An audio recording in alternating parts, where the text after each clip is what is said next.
our Mr. Man story today is Mr. Brave. Let's see how brave Mr. Brave is. Get comfy. Mr. Brave is not as strong as Mr. Strong.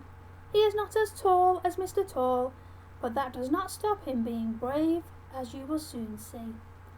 Now, last Tuesday, little Miss Bossy invited Mr. Brave to tea. "And don't be late," she shouted down the phone. It was a very stormy day, but Mr. Brave knew that little Miss Bossy's temper was worse. So he set off for little Miss Bossy's house, hurrying along as fast as he could to be sure that he was not late for tea.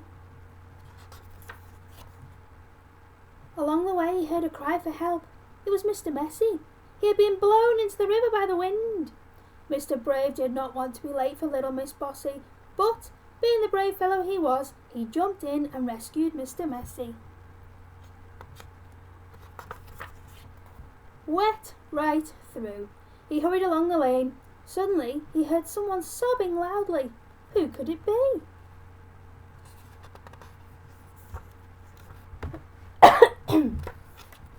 It was little Miss Somersault. She was balancing on a tightrope tied between two tall trees. "Oh, Mr. Brave, I'm so lonely," she sobbed. "Nobody will come and play on my tightrope. They are all too frightened of heights. You're so brave, won't you come and join me?"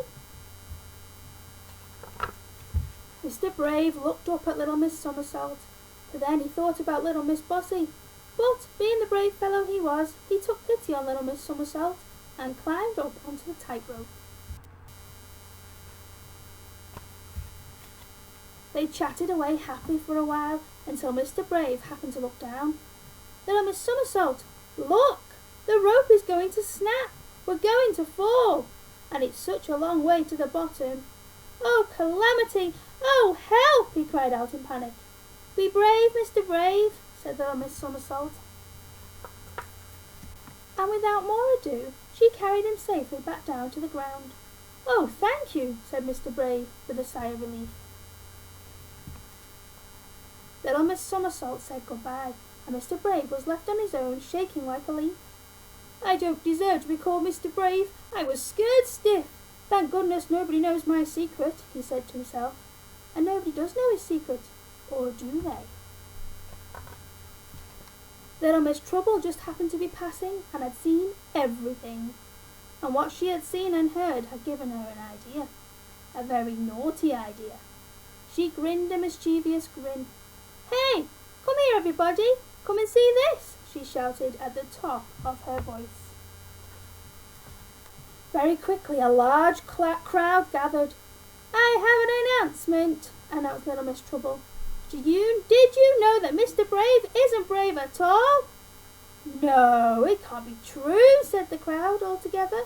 "It is true," said little Miss Trouble, "and I'll prove it to you.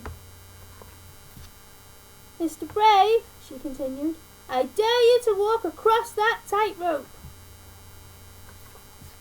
Mr. Brave looked up at the tightrope, and all the crowd looked up at the tightrope. Then all of the crowd looked at Mr. Brave. Mr. Brave suddenly remembered something, a very important something. "Just look at the time," he cried. "I'm going to be late for tea at little Miss Bossy's." "Moustache," he cried, and he ran off as quickly as possible. "Hooray!" cheered the crowd, and they all clapped and applauded Mr. Brave. Little Miss Trouble looked puzzled. "Why are you all cheering him?" she cried. "He ran away. He isn't brave at all." "Oh, yes he is," they all shouted. "Would you turn up late for tea at little Miss Bossy's house?" Little Miss Trouble thought for a moment. "Gosh, he is brave after all," she said in awe. Little Miss Bossy. Oh, I bet she's hard work. You turn up late, she probably shouts lots. I enjoyed that. So we've got 3 more stories to read. The next one is Mr. Grumble, and that'll be for tomorrow. And then it's the weekend, and then we'll do one Monday and Tuesday, which will be Mr. Perfect on Monday and Mr. Cheerful on Tuesday. And then we are finished. So until tomorrow, bye bye.